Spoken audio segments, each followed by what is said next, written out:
Hey there! Today we are going to master 4 super simple, super common words in English. This, that, these, and those. They might seem small, but trust me, they're incredibly powerful. Use them all the time to point things out. So let's jump right in. I mean, really think about it. The phone that's probably in your hand right now, that car you see across the street, the shoes on your feet, you need a quick and easy way to talk about all of them, right? Well, that's exactly what we're going to nail down today. And you know what the best part is? It's not complicated at all. It all comes down to 2 super simple rules. You just have to ask yourself 2 questions. How close is it, and how many are there? That's it. Okay, look at this. Think of this little table as your secret map. It's got everything you need. So if something is near you, and there's only one of it, you use this. If it's far away, you use that. Now, what if there are many things near you? That's these. And for many things far away, you got it. Those. See, the whole system is right there on that one little grid. So, let's break it down and really zoom in on that top row of our map. We'll start with situations where you're just talking about one single thing. Here is the absolute core of it. This is for something close by, something you can probably reach out and touch. It's right here. That is for something over there, at a distance. It's all about location, location, location. Near versus far. For example, just imagine you're holding a book in your hands, or maybe it's on the desk right in front of you. It's one thing, and it's near you. So you'd naturally say, "This is my book." Simple, right? Okay, now picture this. You're looking out your window, pointing down the street. You see a school. It's one building, but it's far away. So you point and say, "That is a school." You can really feel the difference in distance, can't you? Awesome, you're getting it. So let's move on to the second part of our guide.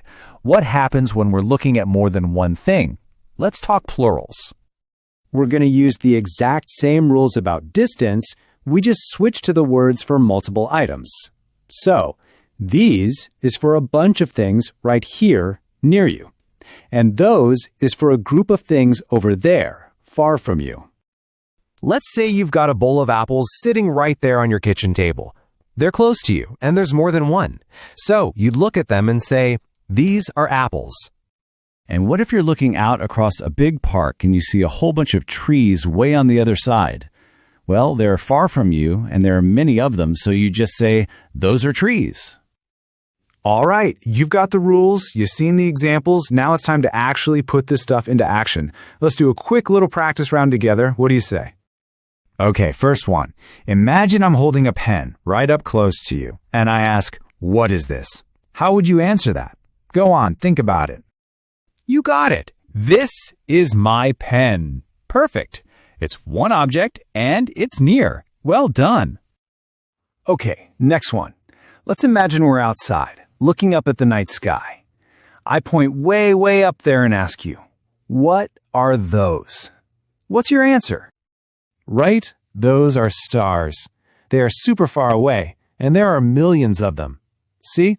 You are totally getting the hang of this. It's not so hard, is it? Great job.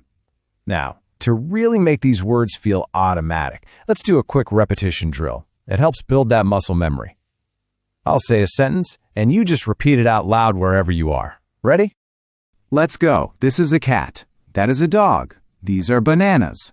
Those are houses. Fantastic work. Okay, you've learned the rules. We've practiced together. Now it's time for the most important part. Your turn to take control and really make this knowledge stick. So I've got a simple challenge for you. The challenge is really easy. Just look around you, right now, wherever you are. Find some things. Ask yourself those 2 key questions, near or far, one or many. Then just try to say or write about 6 sentences using these words. It's the best way to make it permanent. And just like that, you now have the complete toolkit to point at anything and everything in English. It's a huge step, but pointing is one thing. What about saying something actually belongs to you or to someone else? Well, in our next explainer, we're going to tackle exactly that with 2 little words, has and have. I'll see you then.